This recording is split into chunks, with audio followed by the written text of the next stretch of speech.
नमस्कार मित्रांनो, मी स्वाती तोरसेकर एशा पृथ्वीमध्ये तुमचं स्वागत करते. इराण आणि अमेरिका ह्यांच्यामध्ये एक एमओयू झाला, मेमोरंडम ऑफ अंडरस्टँडिंग वरती सह्या झाल्या. अर्थात त्याचं भवितव्य ताबडतोबीने अंधारात गेलेलं आहे आणि त्या निमित्ताने काय-काय घडतं आहे त्याचा थोडासा मागोवा आपल्याला घ्यायचा आहे. आणि सगळ्यात महत्त्वाचं म्हणजे या एमओयूच्या निमित्ताने उपराष्ट्राध्यक्ष जे.डी. व्हॅन्स यांनी एक महत्वाची मुलाखत दिली आणि त्यामध्ये त्यांनी केलेली विधानं अत्यंत खळबळजनक ठरलेली आहे. ती मुळात मुलाखत काय आहे ते आधी आपण बघूया. मी स्क्रीन शेअर करते. तुम्हाला स्वतःला सर्च करायचं असेल तर त्याच्याने फायदा होईल. हा जो इंटरव्ह्यू आहे त्यांचा, त्याचा वृत्तांत अनेक ठिकाणी आलेला दिसेल तुम्हाला आणि त्याच्याबाबत म्हणजे न्यूयॉर्क टाइम्समध्ये आहे, अल जझीरामध्ये आहे. मी आत्ता जे तुम्हाला दाखवणार आहे, ते अल जझीराचं पेज आहे. आणि त्याच्यात त्यांनी म्हटलेलं आहे, "J D. Vance tells Israel, you cannot kill your way out of security problems."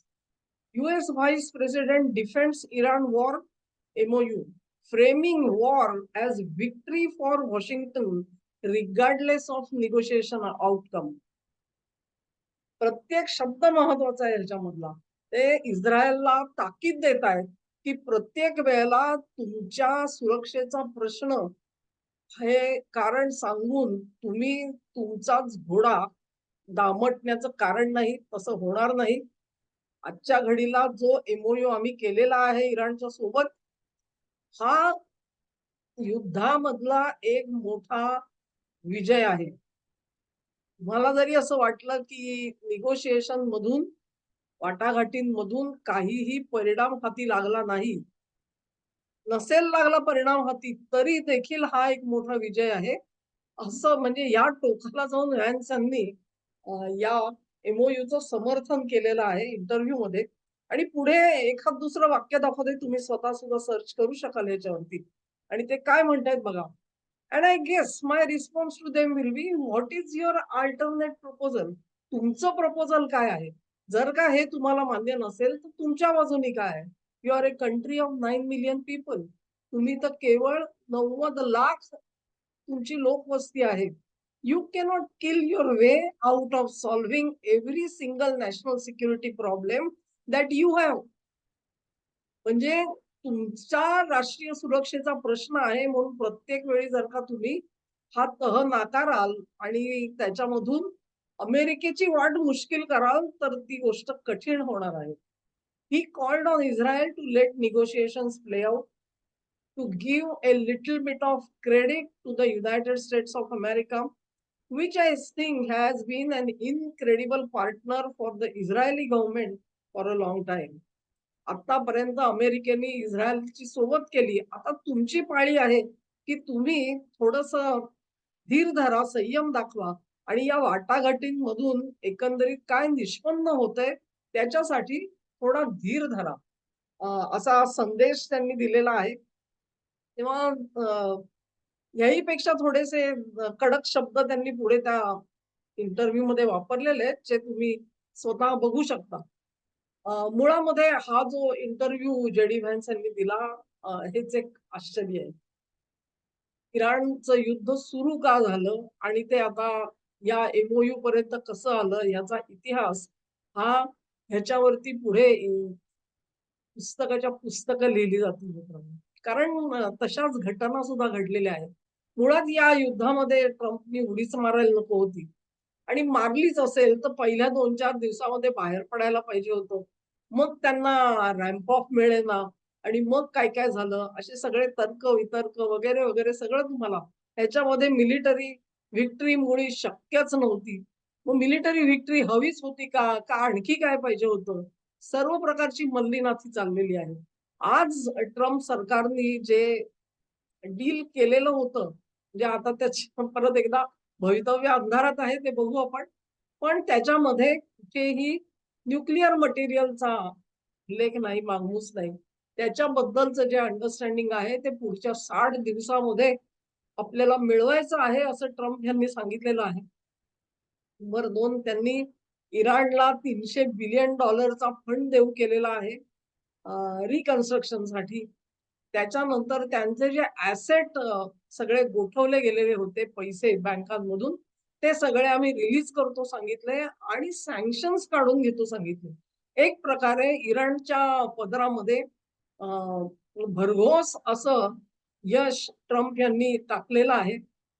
लोक प्रश्न विचारतायत आणि इस्रायल सुद्धा प्रश्न विचारतोय, तुम्ही जे सांगितलेलं होतं रेजिम चेंज त्याचं काय झालं? तुम्ही सांगितलेलं होतं न्यूक्लिअर मटेरियल त्याचं काय झालं? अशा प्रकारे तुम्ही आणि सुरक्षा व्यवस्था म्हणजे जे काही तुम्ही सांगितलं त्यातलं काहीच घडलेलं नाहीये. मग इराणसाठी हा सगळा बेनिफिट्स जे आहेत, फायदे जे आहेत, ते का त्यांना उकळू द्यायचे? असे प्रश्न जरूर विचारले जातायत. पण व्हॅन्स यांनी या कराराचं समर्थन केलंय आणि त्याची राजकीय उकल महत्वाची असं मला वाटतं. आजच्या घडीला ट्रम्प पहिल्यापासूनच म्हटलं जात होतं, की इराणचं युद्ध जे आहे ते त्यांच्या मुळावर येणार आहे. त्यांच्याकडे ऑक्टोबर महिन्यामध्ये निवडणुका असतील आणि काँग्रेसमध्ये रिप्रेझेंटेटिव्हज निवडून येतील. तिथे जर का रिपब्लिकन पक्षाला बहुमत मिळालं नाही, तर ट्रम्प्सना पुढचे 2 वर्ष सरकार चालवणं अतिशय कठीण जाईल.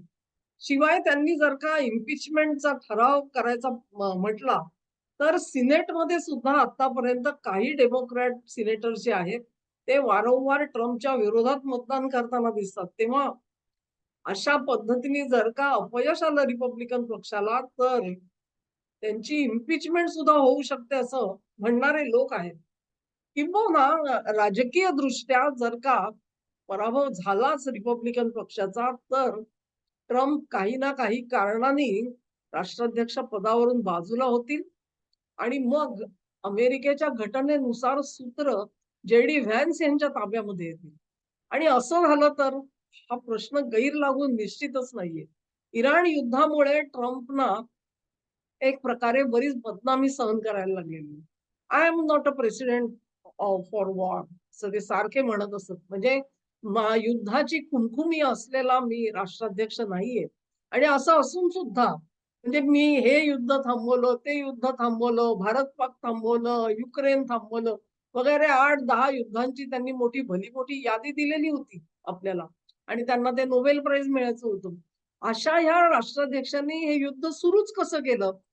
हा प्रचार त्या निवडणुकीच्या दरम्यान होणार आहे निश्चित आणि त्याला उत्तर देणं कठीण जाणार आहे. पण व्हॅन्स जे पुढे आलेले आहेत, ते अतिशय महत्वाची गोष्ट आहे आणि ते काहीतरी संदेश देऊ बघतायत. हा संदेश माझ्या दृष्टीने मी त्याचं जे अर्थ आहे तो असा लावते आहे, की समजा धरून चला की रिपब्लिकन पक्षाचा पराभव झाला आणि काँग्रेसमध्ये त्यांना बहुमत मिळू शकलं नाही.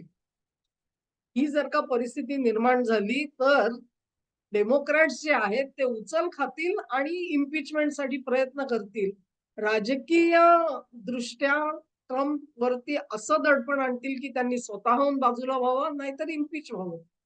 या दोन्ही शक्यतांपैकी जर का एखादी शक्यता ही अधिकाधिक सॉलिडिफाय होत गेली, तर काय होईल हा प्रश्न आहे आणि तर सत्ता व्हॅन्सच्या हातात येणार हे उघड आहे. आणि तसं होत असताना व्हॅन्स काय सांगतायत, हा संदेश महत्वाचा आहे.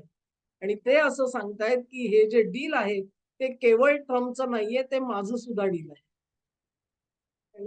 म्हणजे आपलं राजकीय वजन त्यांनी संपूर्णपणे ट्रम्प यांच्या मागे उभं केलेलं आहे. व्हॅन्सनी आणि ही लक्षणीय राजकीय घडामोड आहे अमेरिकेच्या राजकारणामधली. एखादा उपराष्ट्राध्यक्ष राष्ट्राध्यक्षाच्या पाठी उभा राहतो क्रिटिकल टाईमला. हे महत्वाचं आहे.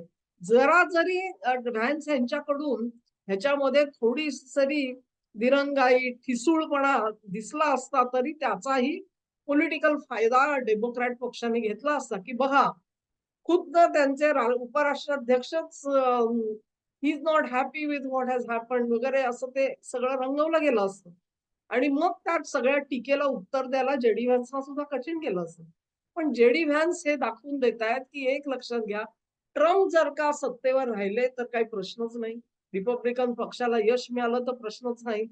आम्हाला यश मिळालं नाही आणि तुम्ही जर का राजकीय दडपण वाढवून किंवा त्यांना इम्पीच करून त्यांना जर का पदमुक्त करायचा प्रयत्न कराल, तर त्याच्यामधून तुम्हाला धोरणामध्ये बदल मिळणार नाही.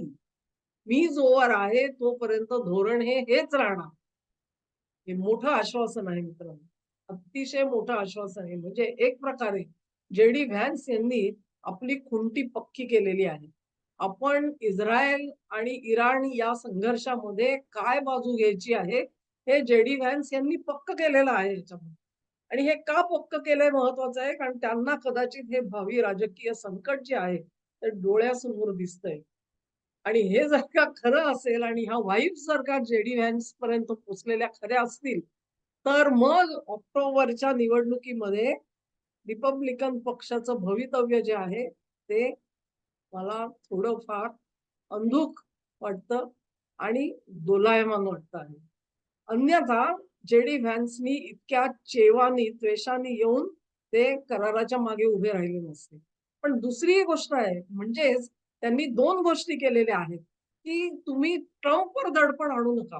तुम्ही ट्रम्पवर दडपण आणलं म्हणून मी तिथे येईन आणि मी तुमचं ऐकीन असं अजिबात नाहीये. तेव्हा मी आलो तरी देखील हेच होणार. माझ्यावरती दडपणाचा उपयोग होणार नाही. हे का सांगितलं गेलं हे महत्वाचं आहे.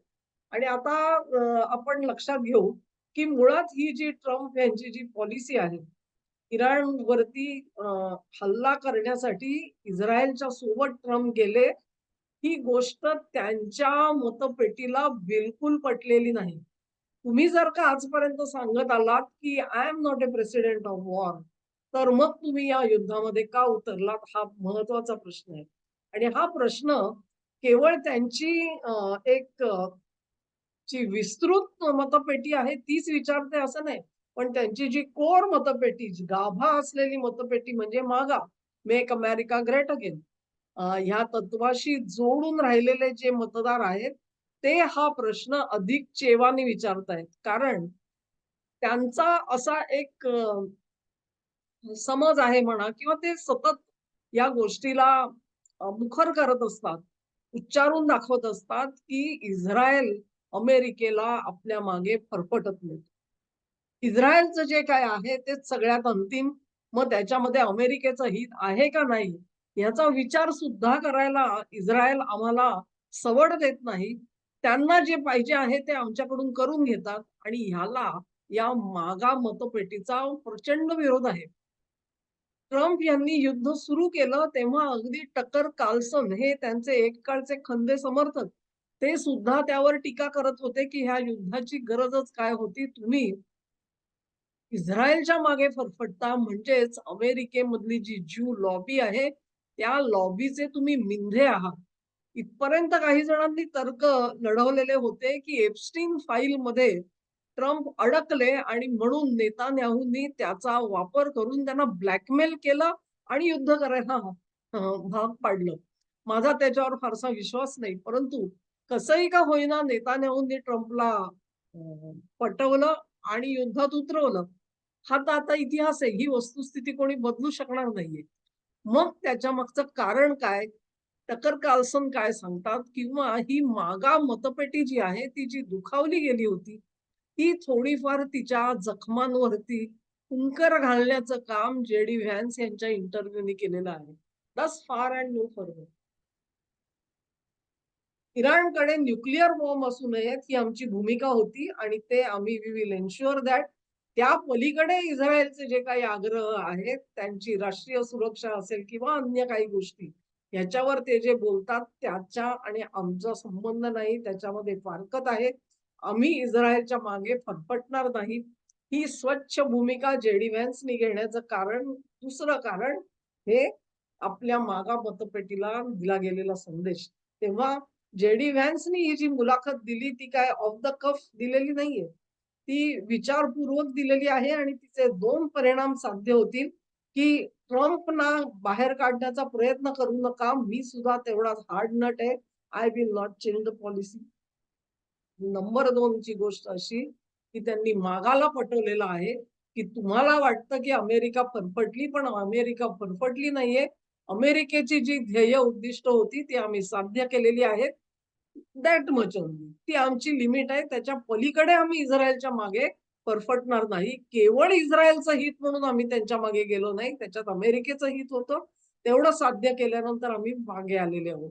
तेव्हा हे 2 राजकीय परिणाम जे.डी. व्हॅन्स यांनी त्यांच्या मुलाखतीमधून साधले, असं आपण म्हणू शकतो. त्याचा परिणाम काय होईल आणि ऑक्टोबरच्या निवडणुकीमध्ये रिपब्लिकन पक्ष निवडून येईल का? याचे वेगवेगळे पदर आहेत, अँगल आहेत. आणि जसजशी काळ जाईल तसतसे जेव्हा ओपिनियन पोल येतील, त्याच्यावरती आपण जास्त बोलू शकू. हा व्हिडिओ तुम्हाला आवडला असेल अशी आशा करते. आवडला असेल तर लिंक शेअर करा, व्हिडिओला लाईक करा, चॅनेलला सबस्क्राईब करा आणि तुमचं सहकार्य असंच चालू ठेवा.